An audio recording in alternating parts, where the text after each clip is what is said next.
Assalamualaikum warahmatullahi wabarakatuh. Perkenalkan, nama saya Amelia Yulianida, mahasiswi Poltekkes Kemenkes Tasikmalaya, Prodi Sarjana Terapan Keperawatan dan Profesi Nurse. Di sini saya akan melakukan sebuah roleplay strategi pelaksanaan tindakan keperawatan SP1 pada pasien dengan gangguan konsep diri, harga diri rendah kronis. Selamat menyaksikan. Assalamualaikum Ibu, selamat pagi. Ya, selamat pagi. Sebelumnya, perkenalkan, saya Amila Yulianida. Ibu bisa panggil saya Amila. Saya mahasiswa dari Poltekkes Kemenkes Tasikmalaya yang bertugas pada pagi hari ini dari pukul 7 sampai pukul 2 siang nanti ya Bu. Ya, Boleh saya tahu Ibu dengan Ibu siapa namanya? Sally. Sherly. Ibu Sherly senang dipanggil apa? Sally saja. Ya, baik. Ibu tidurnya semalam bagaimana? Apakah nyenyak? Ya, Sekarang apa yang sedang Ibu rasakan? Apakah ada keluhan? ya saya sedang merasa tidak percaya diri saja. Percaya diri. Lalu kegiatan apa yang sudah Ibu lakukan untuk mengurangi rasa tidak percaya diri Ibu? Ya, paling saya meluangkan waktu untuk berias. Apakah cara itu dapat mengurangi rasa tidak percaya diri Ibu? Ya, sedikit saja sih. Baik, kalau begitu bagaimana kalau sekarang kita mengobrol tentang masalah yang sedang Ibu hadapi dan juga menggali kemampuan atau kegiatan yang sering Ibu lakukan di rumah. Untuk waktunya sekitar 20 menit, tempatnya di sini. Tujuannya itu untuk meningkatkan rasa percaya diri Ibu dan harga diri Ibu. Bagaimana? Apakah Ibu bersedia? Iya, saya bersedia. Baik, jika Ibu bersedia, sekarang Ibu bisa mulai menceritakan apa yang membuat Ibu merasa tidak percaya diri. Ya, saya merasa kurang penghargaan saja dari mertua saya. Apalagi kalau ke rumah gitu, cuma bisa ngomong bawel gitu, tapi dia nggak menghargain kerja saya gitu. Kayak saya malu di depan suami saya gitu. Saya merasa tidak dihargai. Baik, saya mengerti apa yang Ibu rasakan. Apakah sebelumnya Ibu pernah mengalami hal yang sama seperti ini semasa Ibu kecil? Enggak. Tidak ya Bu. Baik, sekarang kalau boleh saya tahu, biasanya kegiatan apa yang sering Ibu lakukan di rumah? Ya, paling melakukan kegiatan rumah tangga saja seperti bangun tidur, saya membereskan kasur, kemudian nyuci, melipat pakaian, nyapu, menyiram tanaman dan lain-lain lah. Ternyata banyak sekali ya Bu kemampuan yang Ibu miliki. Nah, dari sekian banyak kemampuan yang Ibu miliki, sekarang coba Ibu sebutkan kegiatan apa saja yang masih dapat dilakukan di rumah sakit. Ya, paling kayak melipat pakaian, bereskan tempat tidur, paling nyapu juga bisa sih. Oke, baik. Jadi ada 3 kegiatan yang masih bisa dilakukan di rumah sakit ya Bu. Sekarang kita pilih salah satu kegiatan yang akan kita latih sekarang untuk menilai kemampuan yang Ibu miliki. Ibu pilih kegiatan apa yang mau Ibu lakukan sekarang? Hmm, paling beresin kasur. Beresin kasur, baik. Tapi sebelum membereskan kasur, saya mempunyai beberapa pertanyaan untuk Ibu dan Ibu cukup menjawab ya atau tidak. Baik, yang pertama, apakah Ibu merasa tidak mampu melakukan aktivitas harian? Tidak. Ya. Apakah Ibu merasa tidak mempunyai aspek positif? Ya. Ya. Apakah Ibu selalu berpikir negatif terhadap diri sendiri? Iya. Apakah Ibu merasa malu? Mm-mm. Apakah Ibu merasa menjadi orang yang gagal? Ya. Apakah Ibu merasa tidak berguna untuk diri dan orang lain? Ya. Apakah Ibu mudah minder? Iya.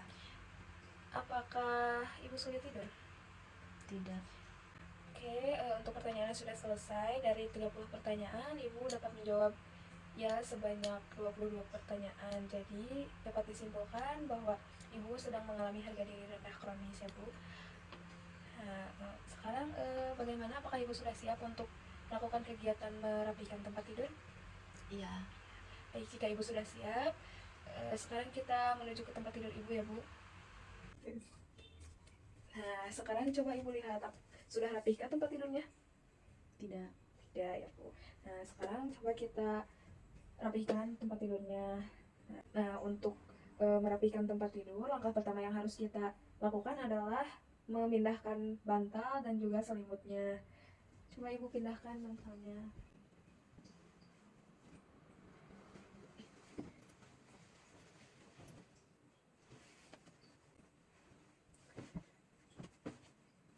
Nah, setelah itu baru lepas spraynya.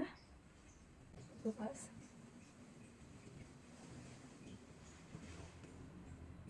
lalu balikan kasurnya. Nah, jika sudah selesai, pasang kembali spraynya, mulai dari atas, lalu bawahnya.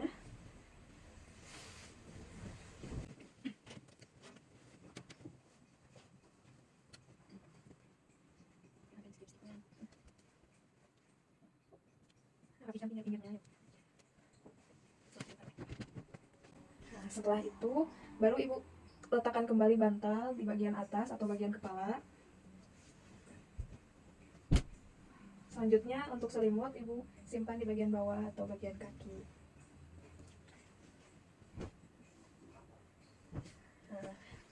Nah, bagus sekali ya Bu, ibu bisa melakukannya dengan baik. Nah, coba sekarang ibu lihat apakah ada perbedaan dari sebelum dan setelah dirapihkan. Ya, jadi rapi. Ya, jadi bagus ya Bu kelihatannya juga. Nah, bagaimana kalau kegiatan ini kita masukkan ke dalam jadwal harian ibu supaya ibu bisa melakukannya setiap hari. Nah, untuk jadwalnya ibu mau berapa kali dalam sehari? Ya, paling bangun tidur sama sebelum tidur aja 2 kali.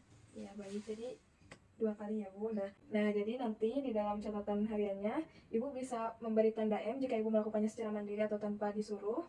Lalu ibu bisa memberi tanda B jika ibu melakukannya tetapi harus diperintah terlebih dahulu, dan ibu beri tanda T jika ibu tidak melakukan ya Bu. Apakah ibu mengerti? Ya. Ya, baik. Nah, ibu untuk kegiatannya sudah selesai. Jadi bagaimana perasaan ibu setelah kita mengobrol dan merapikan tempat tidur? Ya, sedikit menyenangkan sih. Menyenangkan ya Bu. Tadi kan kita sudah melakukan kegiatan merapikan tempat tidur. Sekarang coba ibu sebutkan langkah-langkah merapikan tempat tidur. Tadi saya tuh mindahin dulu kayak bantal dari atas tempat tidur dan selimut. Kemudian setelah itu buka spray. Nah, setelah itu membalikkan kasur. Setelah membalikkan kasur, kemudian tutup lagi dengan menggunakan spray dari atas kemudian ke bawah. Kemudian dirapikan, kemudian juga menyimpan kembali bantal di posisi atas dan selimut di posisi bawah. Nah, baik. Sekarang coba ibu praktekkan kembali cara merapikan tempat tidur itu seperti apa. Ya,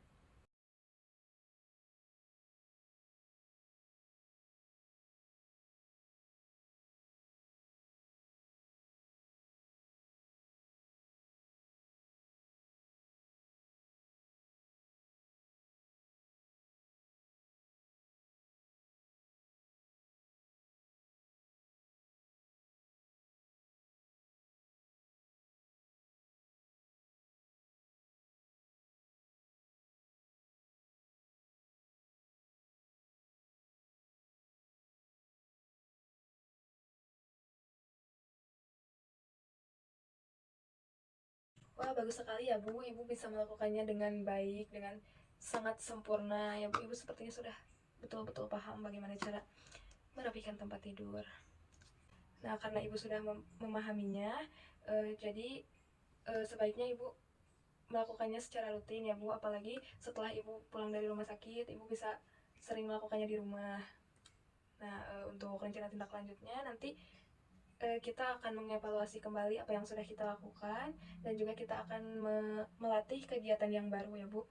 Baik, untuk pertemuan selanjutnya saya akan melakukan kontrak waktu dengan ibu untuk membahas topik melatih melipat pakaian ya Bu. Untuk waktunya sekitar 20 menit besok pagi mulai pukul 9 sampai dengan selesai ya Bu. Nah, untuk tempatnya di sini bagaimana, apakah ibu bersedia? ya saya bersedia. Baik, sebelum saya kembali, apakah ada yang ingin ibu tanyakan? Tidak. Baik, jika tidak ada yang ingin ibu tanyakan, saya pamit ya Bu. Assalamualaikum. Salam. Sekian penampilan roleplay dari saya. Wassalamualaikum warahmatullahi wabarakatuh.